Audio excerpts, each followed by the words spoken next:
And a very good afternoon to everyone. Welcome to Safari TV. My name is Jared. I'll be presenting the afternoon's drive with Catherine on camera this afternoon.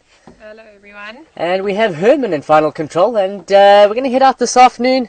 A very smoky Sabi Sands, I must say. Just looking around, and this smell of thick bushfire in the air. And if you look to the horizons, you can't really see them too much because fires from the Kruger National Park are raging at the moment. And with this breeze from the northeast coming through, a lot of that smoke is filtering through onto the Sabi Sands. So it's not going to affect us too much. And yeah, we're going to head out this afternoon. Of course, after this morning's drive, not too much out and about. So we're going to see what we can find. But if there's not much big mammals out, what we're going to do is I'm going to do a bit of birding this afternoon. I've got the binoculars strapped to the chest, and if there are some keen birders out there, not to say that we're not going to look for anything else, but if it is relatively quiet, then we'll certainly look for some of the flying animals that are out and about. And just as I stand here and look around, I can see some fork-tailed drongos, some starlings, some hornbills, some crowned lapwings. So it looks like there is a fair bit of birding around. So let's go out and see what we can find.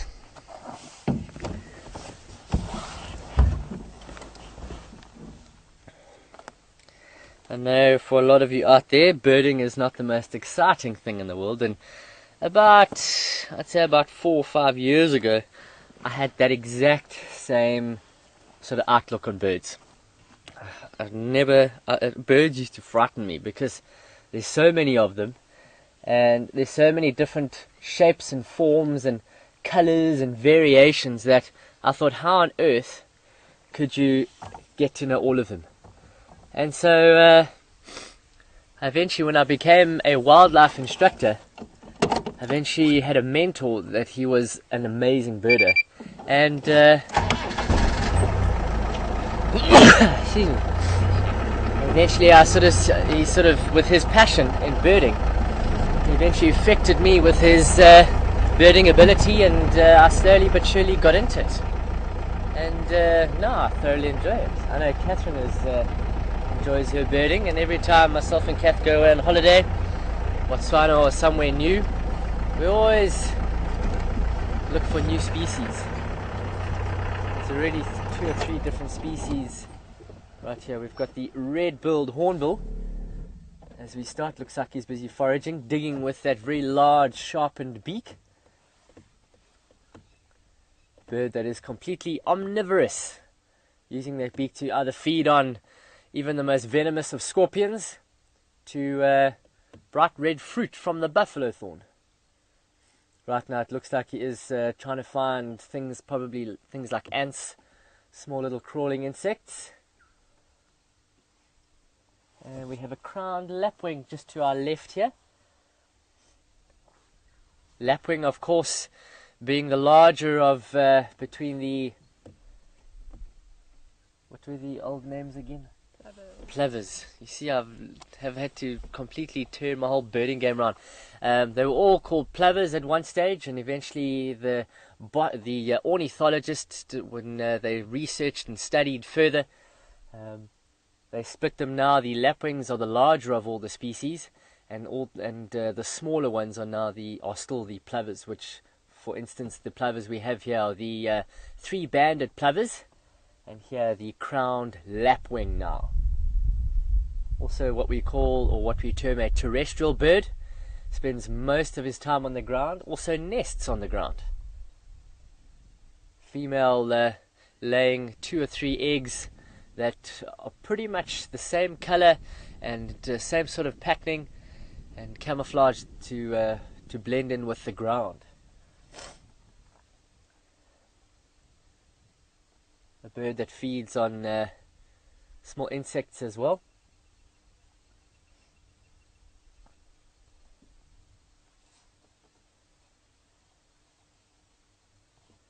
Notice a bird that is adapted for that walking on the ground.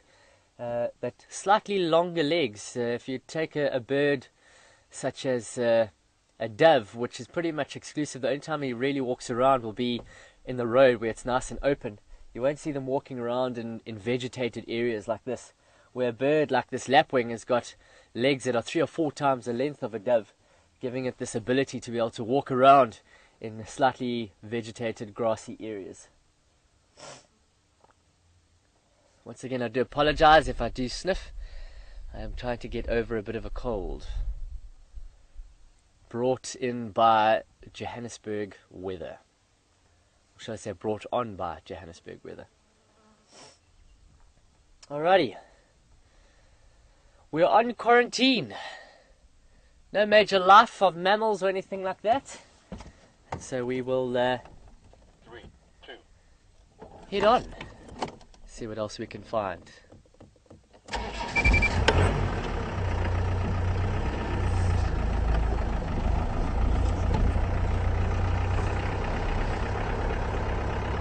And what I might do a bit later for those birds that are slightly on the more difficult side to identify, I will leave it up to you at home.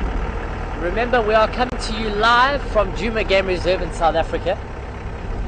This is Safari TV, and if you have any questions for us while we drive around on this slightly windy, smoky afternoon, you can email your questions through to finalcontrol@safari.tv.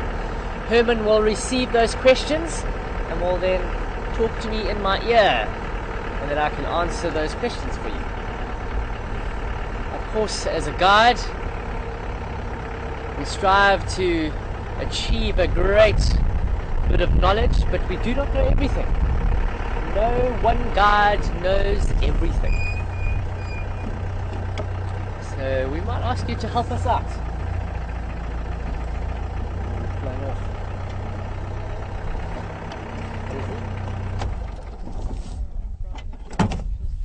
Okay. There's one on the left there as well.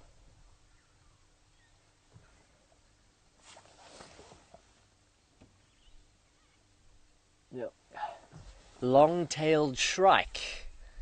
Long-tailed shrike, also known to in the family of boo-boo or bobos. Potato. I say sometimes bobo. Kath might say sometimes boo-boo. Just how you like to say it. Well, now we know it as a long-tailed shrike. Very, very long tail. Males have the longer tail compared to that of a female, and the males will use the longer tail to entice a female to mate. Of course, the male with the longer tail and the more sort of boisterous behavior will get the opportunity to mate. Slight little wing patches or wing coverts. Beautiful. There's a nice shot of one just in the tree here, okay? Great shot of one, and you can really just see this long tail.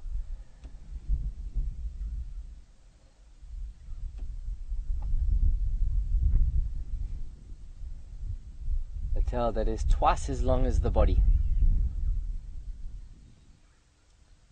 A really beautiful bird. It's a bird that belongs with the shrike family that have this very sort of exclusive type of feeding behavior, where they almost like to feed on a bit of a sort of buffet of food sorts.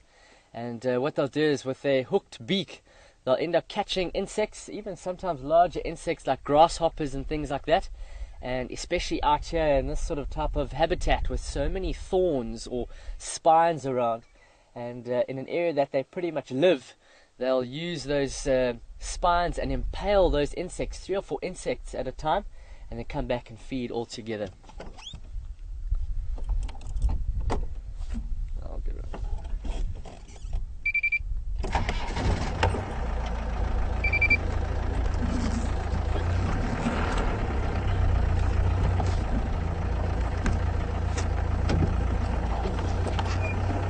No problem. Some birds. Okay. Yeah. I think that is Inga's husband. Inga's husband. Inga has moved back for the duration of the Soccer World Cup. So myself and Kath have had to move out, and we're now living in Buffelshoek, about a half an hour away.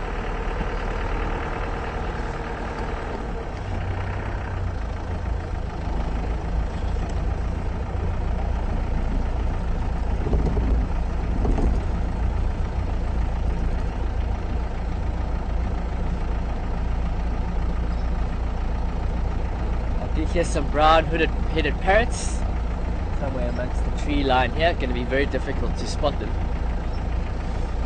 No mammals out. No mammals out. And I would definitely believe, and I've seen it quite a few times with these fires that are raging, the amount of bird life that feed, because as the fires or the head of the fire moves forward burning, all the insects that occur that are left behind sort of in the bush end up fleeing in the only direction they can go, and that is ahead of the fire. And all the birds know this over the many years of experience, and things like hornbills, drongos, rollers, things like that will stand just by about 15-20 meters ahead of the fire, and will sit there. They'll just have these massive amounts of insects. So instead of them having to look for the food just swarms to them. So they have a great time during the fire season in getting all the insects that are out and about. And they do this at night as well.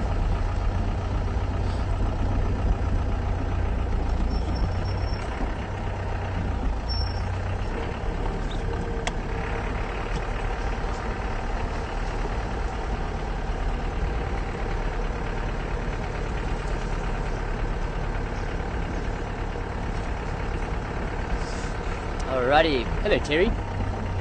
Terry's asking, how cold does it get here in winter?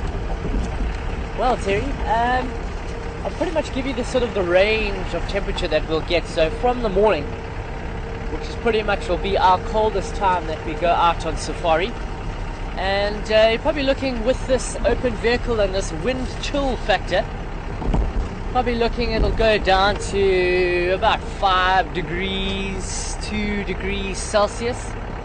Pretty cold. And going during the day, it's pretty warm. I'm in a short sleeve shirt. Haven't worn a jacket since got off the vehicle this morning.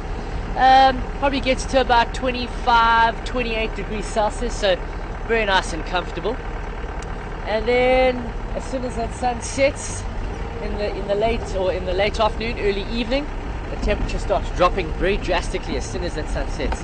And the evenings on drive we'll probably be getting to temperatures ranging in about 15 to 18 degrees Celsius, somewhere around there. So nothing too bad. Nothing too bad. And of course very, very different temperatures to that in summer. I'm sure if you've been with us for a while, our summer temperatures getting quite high. Getting up into the 40s, the 40 degrees Celsius mark, and not even in the earliest of mornings, you still don't even need a jacket then.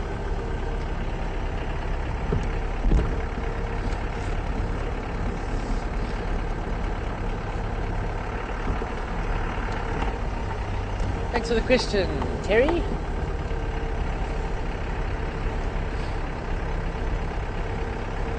You can just smell that bushfire. I quite enjoy that smell. And if I'm looking at these areas here with this thick grass, there is a lot of fuel for a fire. If a fire had to sort of occur here, I know that Juma, they don't really burn, and they pretty much leave the areas and will cut in some of the areas. A very different outlook on the bush and management as to what I'm used to. I'm used to working within the Kruger National Park and the northwest province of South Africa, and even the time that I spent in Zambia getting to see how much burning that they do. So this is the first time that I've experienced a non-burning management. Of course, everyone to themselves, but I can definitely see that there hasn't been any burning, at least in the last couple of years. I know that there was a fire about 2 or 3 years ago. I can't remember exactly when, but you can definitely see the fuel load quite thick. Although what you'll notice through the seasons, grass it'll go green, it'll die, go green again, and it'll die.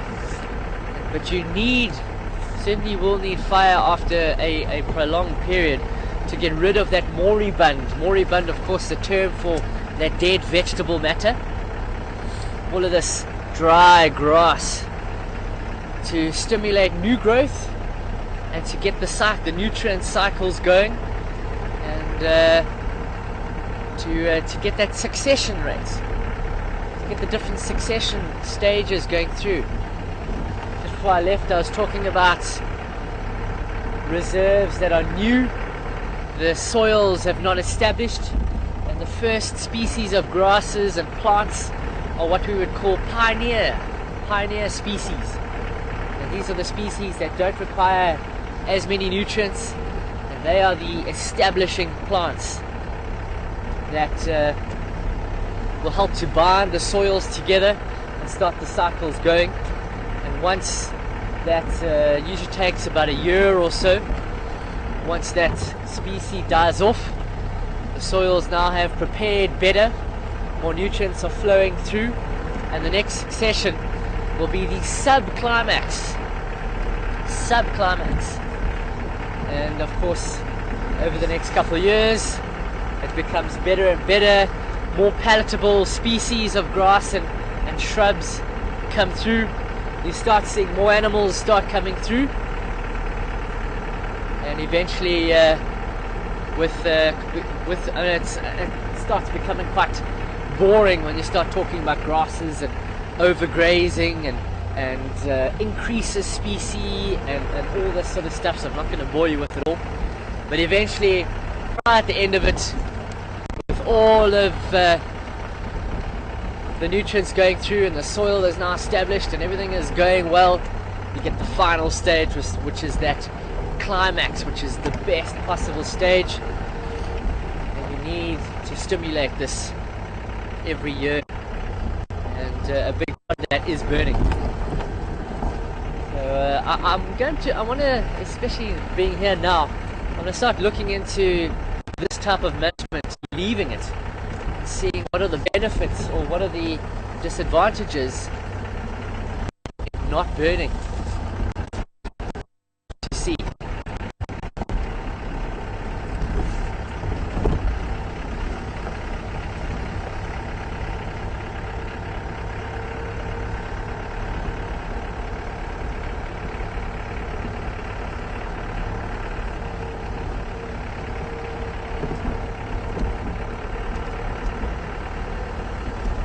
Yeah, I will do some research on that. As I said, this is the first time that I've experienced this type of management.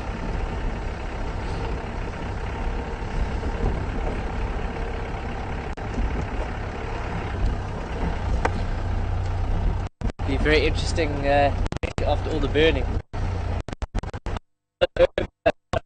Before.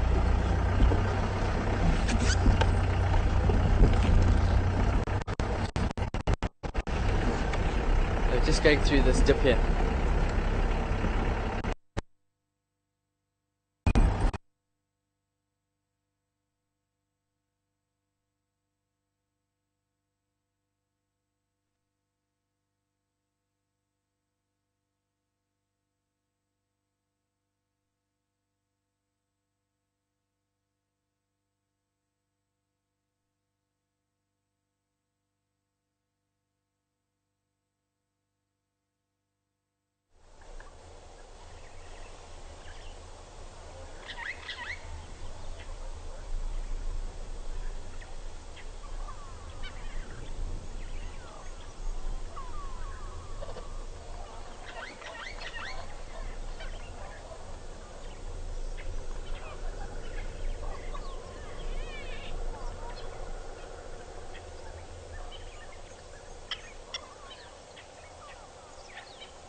Alright, so we've just made our way through down onto Pan. One of the things about birding is knowing where to look for birds at which times of the day. And a pan like this during the late afternoon, probably for about half an hour, 45 minutes before the sun sets, this would be a great place to come and sit for that last bit of drink before the birds end up perching for the night. There's a lot of nutrients in this darkened clay along the water's edge. Also a great place to look for butterflies. Great place for butterflies. Of course, this is not really the season for a lot of the creepy crawlies and insects and butterflies. So we're not going to be seeing too many. I've only seen the odd pansy, monarch. I saw a broad-bordered grass yellow this morning. But not as prolific as what we would see it in summer, of course. But this is the ideal place to look for birding. And during the sort of middle of the day, this is still quite early in the day for there to be too much movement. No, it's not too hot. But certainly with the cooler temperatures, these animals are not really needing to drink as much.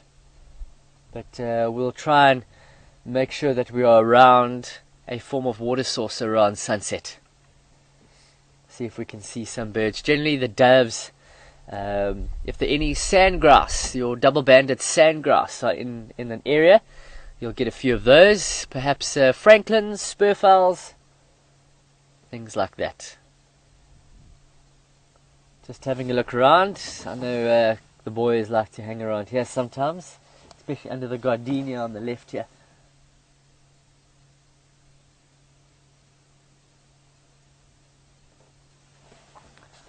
No sign of any life at the moment. No sign of... There's a couple hornbills around. Red-billed hornbills in the tree. But just sitting quiet for a bit. Not hearing too much either.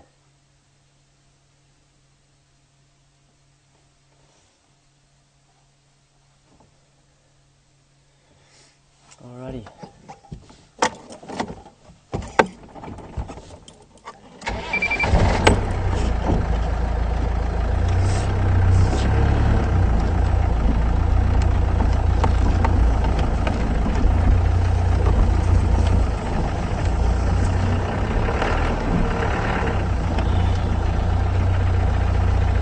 What is the rarest bird we can find this afternoon? The rarest birds. This morning with Mark, I know I spotted a Shelley's Franklin in the grass, which for me is a rarity. Apparently they're not so rare here. This is the most I've ever seen a Shelley's Franklin is here on Western Gowrie. They seem to be occurring more towards the east. Sort of Cheetah Cutline. We saw it on Mamba Road this morning, close to Cheetah Cutline. So we might head up that way just now. Well, folks, please send in your questions. Final Control at safari.tv. Doesn't have to be about birds, of course. Like I say, we are going to look for other animals as well. But just to keep us going, there's an African monarch butterfly flying across. A butterfly that you will probably see more so than anything else because it doesn't really have any natural predators, because it's quite a toxic butterfly to feed on.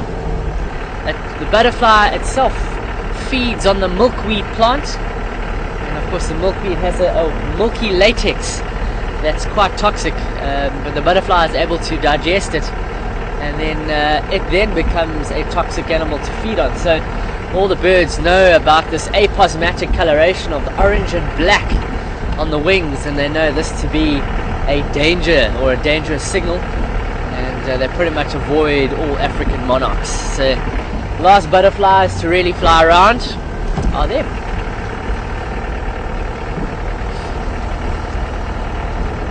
Of course, you do get the odd mimic butterfly, or what we call Batesian mimicry, where they are not toxic, but their coloration are very similar to that of laughing dove flying past. Very similar to that of the African monarchs. Butterfly called the pirate, or the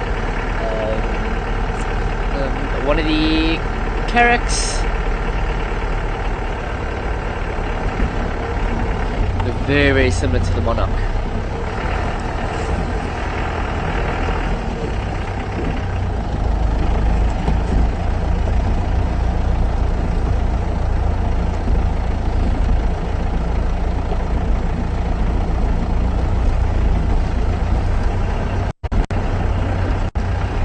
For any forms of life. We're heading south on Twin Dams Road at the moment. Going to go past Twin Dams itself, see if there's anything moving around there. I remember seeing this morning the two Nile monitors, or water monitors, seem to be making a bit of a home near the dam.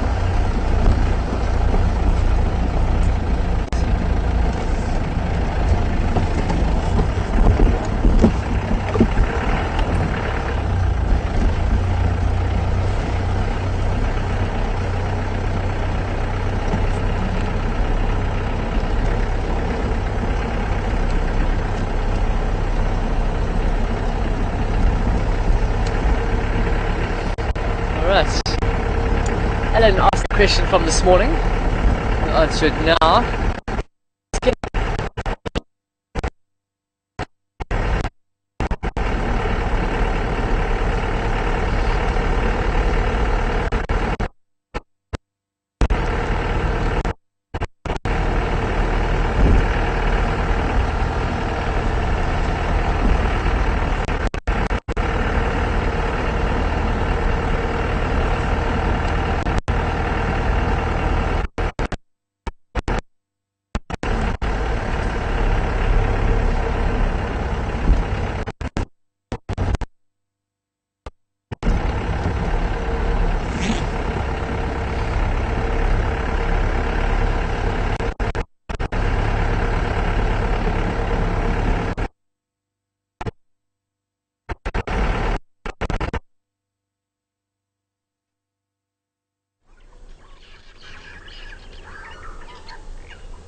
Alright, we're back on the jigger.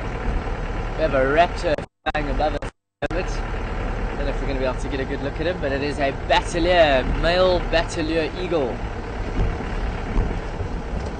If there's anything here at Twin Dams. See if we can get down a bit closer to the water's edge. Ah, there's the monitor. One curled up Coiled up nicely. Almost looks like a snake of some sort.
Alright, well, we couldn't get to see that water monitor lying on the bank.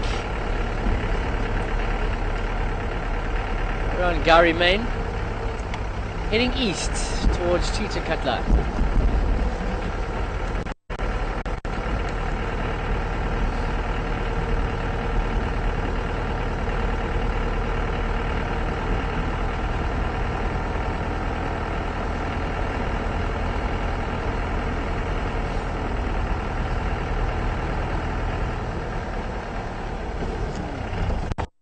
Warthog. See him, okay?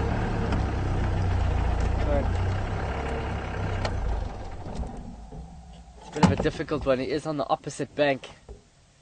Decent sized warthog. Looks like he's been sitting and wallowing in a bit of mud. And there he is. Can you still see him? What's that? Go forward a bit. And you can just see that darkened patch on his rear end where he's been lying, possibly here at Baboon Pan or possibly at Twin Dabs. And off he goes.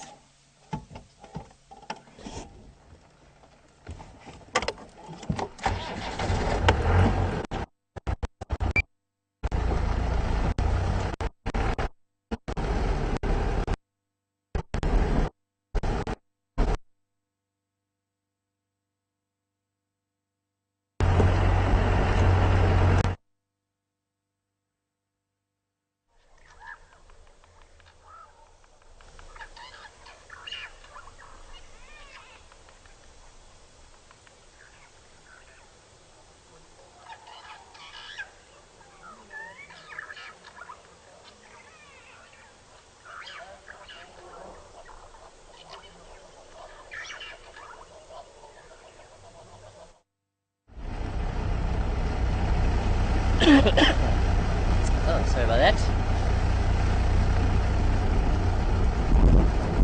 Okie dokie. I hope there are some signs, well, a little bit of signs of life. Let's see if we can get that one up in the tree there.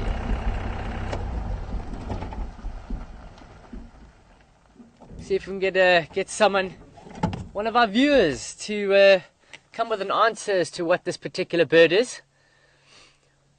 And what I'm asking for is I would like the old name and the new name. The old name and the new name. It's a relatively common bird. It has this form of the species, and another one that we get in the area. The other one is a very, very colourful species, where this one is quite grey.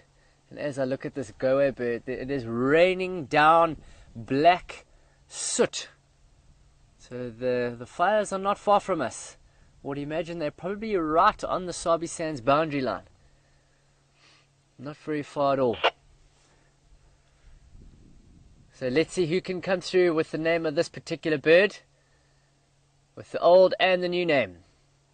Let's see.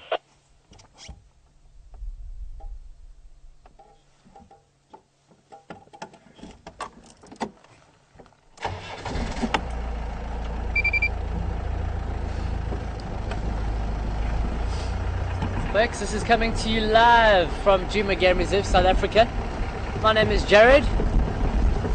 I'll be presenting and guiding the afternoon's drive today with Catherine on camera and Herman in final control. And this is how we do things. And we bring a safari to you live.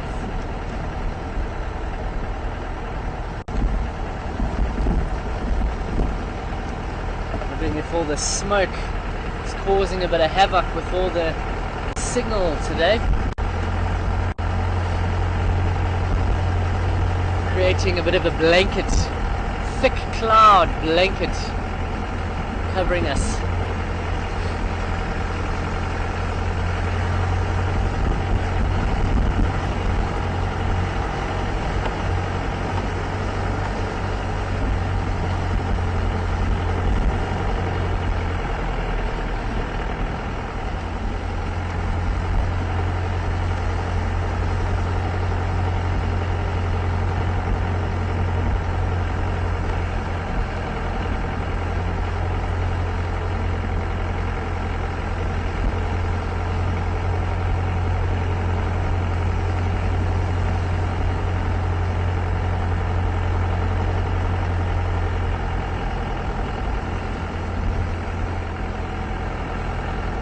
So who was that?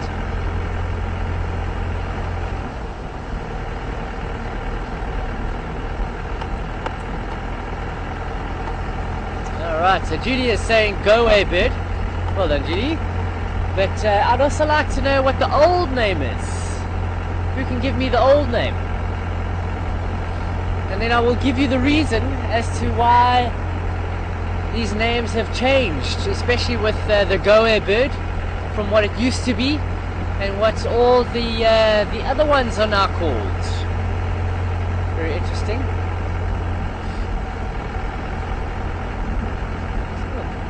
Oh, that's a little loop that takes you to the fabric. We were looking for the sticks tribe. Yeah.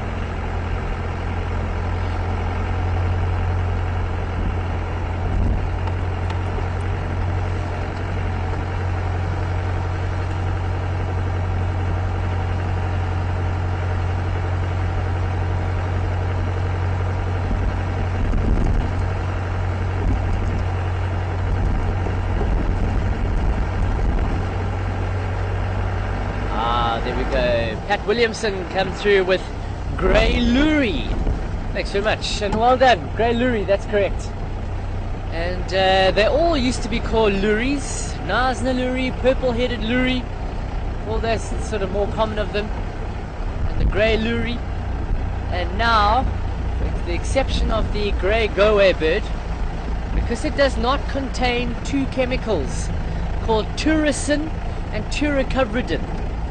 Now, because all the others do contain this chemical, these two chemicals recreate the colors and the feathers of green and blue. So now the shortened version with Tourison and Turocobridin, they've now shortened all the others to Racos.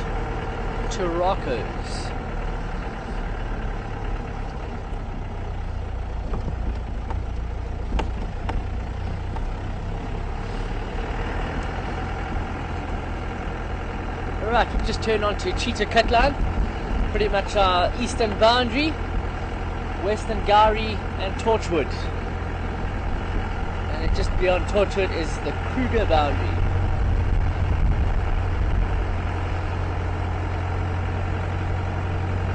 Cheetah Cutline has always given me something to look for. I found a crash of 2 here yesterday afternoon.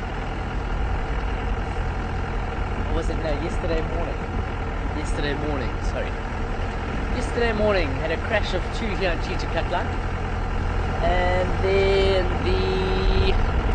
on the last drives before we went on leave had that large herd of buffalo just on the northern section of Cheetah Cutline, and they crossed north over Buffelshoek Cutline.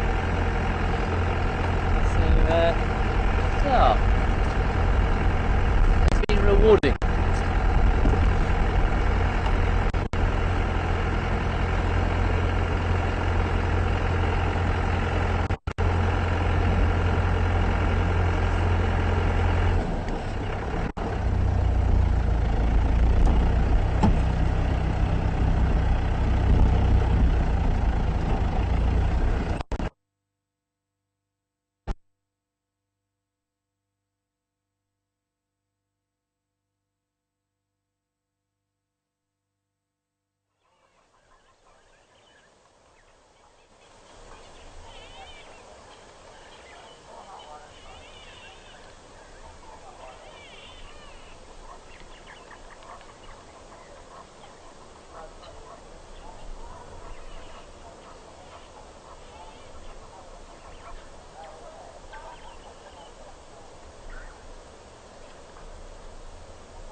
Ah, well, we just I had a view of a Kokwe Franklin.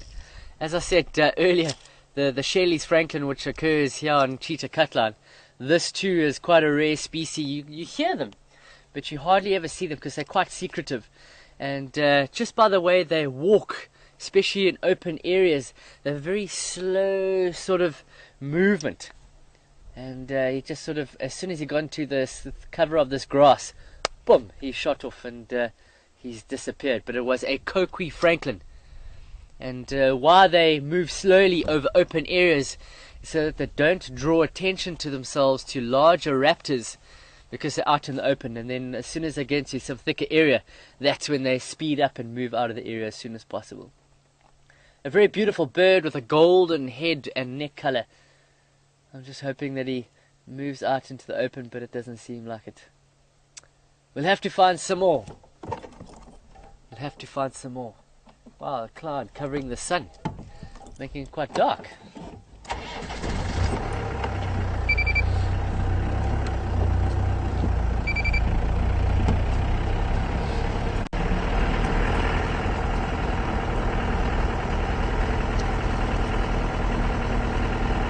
Nice large clouds to the west, just on the edge of it, covering the sun.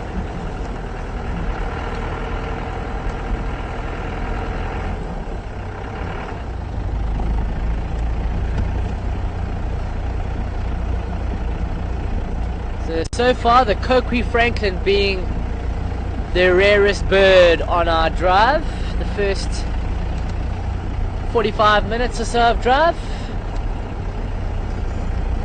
How do we top a Kokwe Franklin? Got to find a ground hornbill, which I know was spotted last week. That's a great find, the southern ground hornbill, that large black with the red wattle-like and red eye patch, walks along the ground predominantly.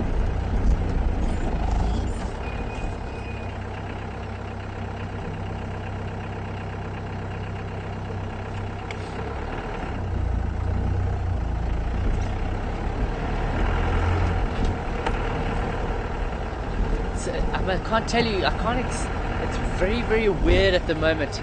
The whole atmosphere with the smoke and just, it's so strange.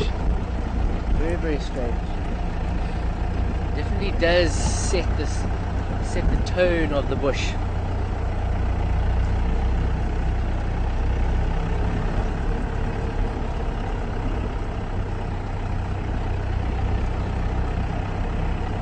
A lot of smoke. The smoke is now gone and engulfed the western edge. It's sort of sitting in this valley down here.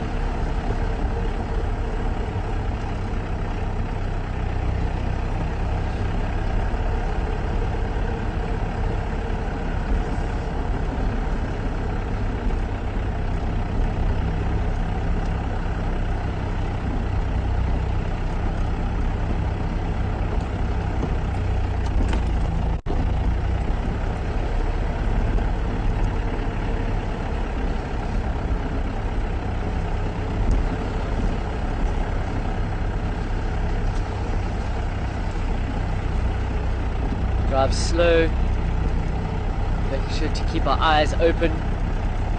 Usually it's movement that gives away the position of an animal.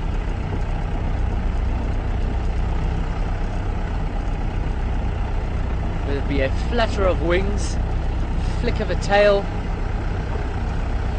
or a movement of a trunk.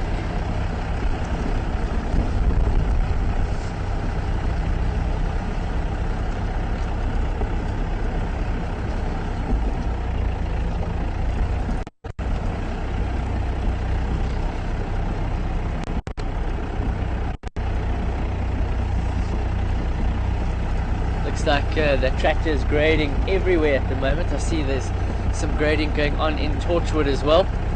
Perhaps there's a lot of paranoia going around also, but when you grade, you widen the road slightly. It acts as a fire break, and if they're grading in Torchwood, of course that paranoia is very sort of worthwhile, because if they're burning in Kruger, they don't want unnecessary fire and burning coming across from the Kruger.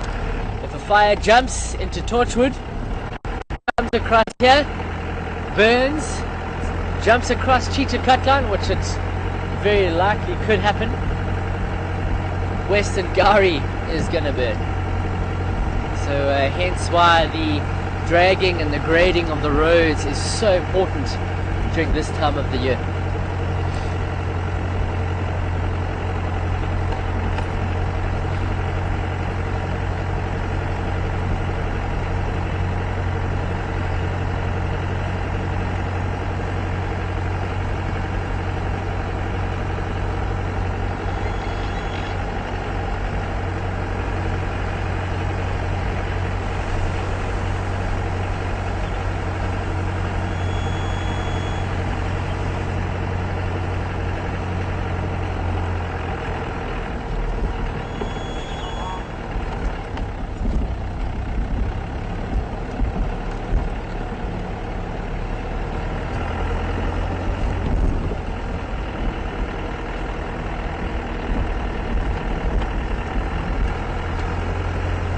Lots of soot coming down at the moment. Lots of it. I know where I come from in KwaZulu-Natal, it's about 1,000 times worse than this when they burn the sugar cane. It's opposite where part of my family lives, other side of the valley, huge sugarcane farms, and they burn predominantly at night, and the massive amount of black soot that comes off. You wake up and the swimming pool is just filled with black. Everything is just what we call, well, at home we call it black snow. It's very, very messy.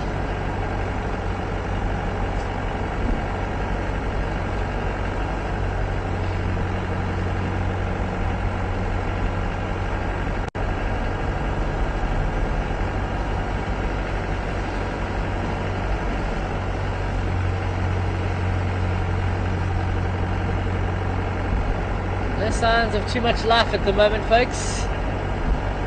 But like we did yesterday morning, first 2 hours or so were relatively quiet, and then bam, crash of 2, and then beautiful mafufunya and the male leopard. That's how things go. Just have to be lucky.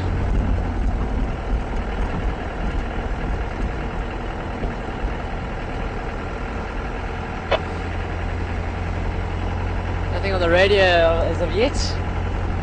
Don't know if there's anyone out. If there's anyone. Are there any stations mobile?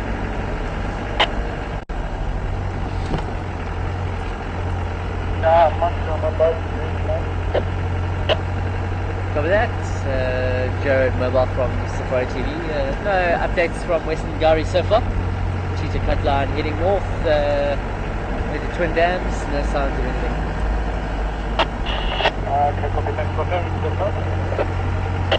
Yeah, I'm heading north on Cheetah Cut Line.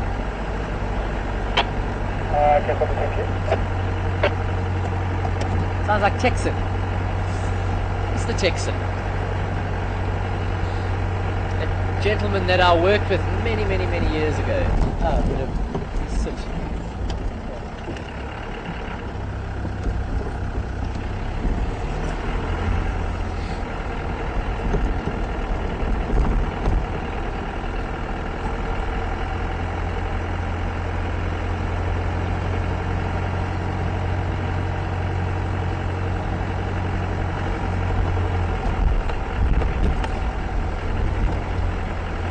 Many birds.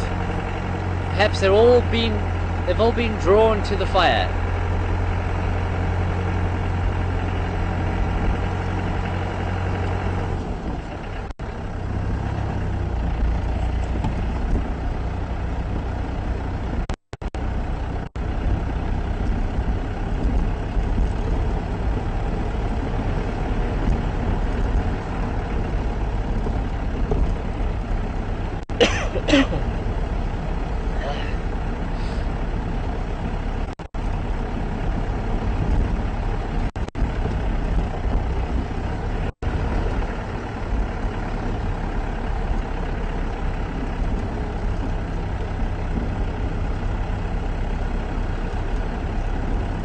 Bird is that?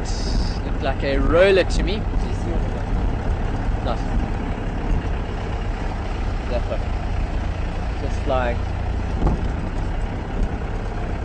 Yeah, looks like a roller.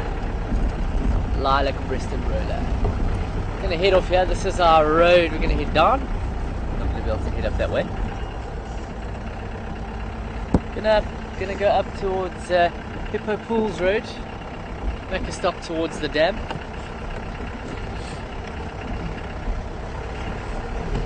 Perhaps the hippopotamus can give us some entertainment for the next bit.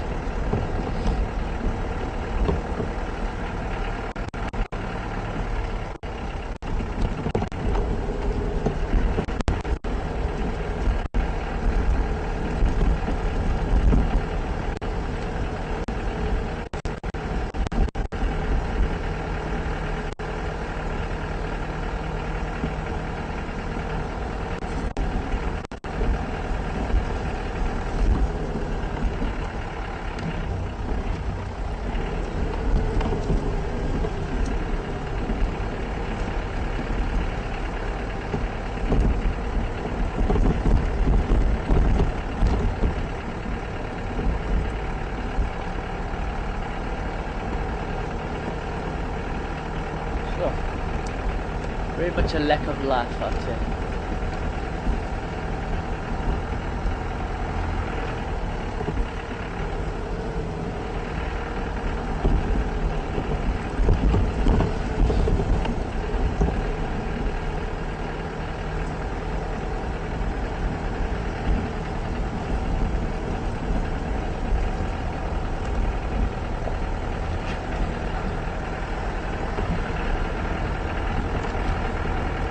Heading past Guari Pan. No, nothing else.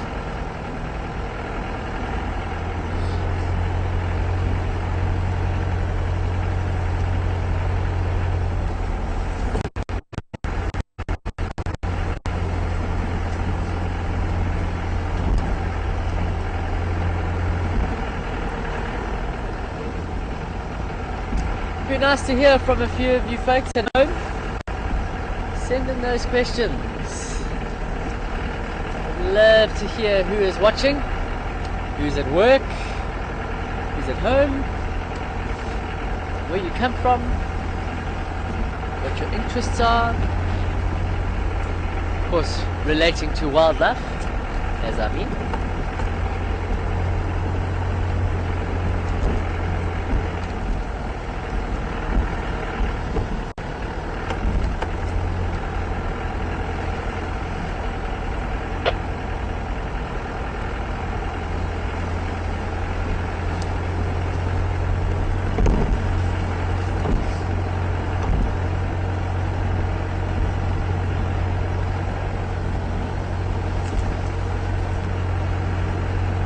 Relatively still green up here, I must admit.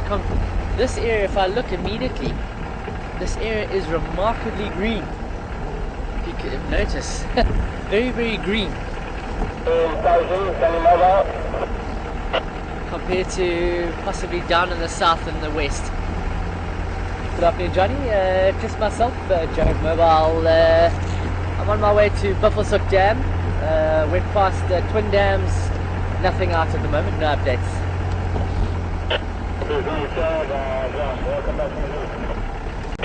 Thanks very much.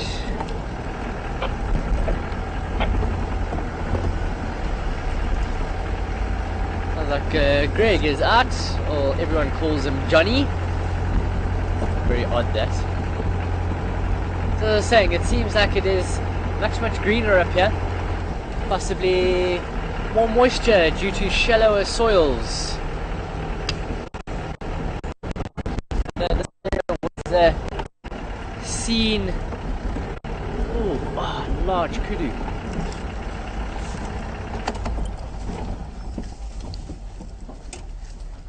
No, don't run, please. Please. A huge kudu bull.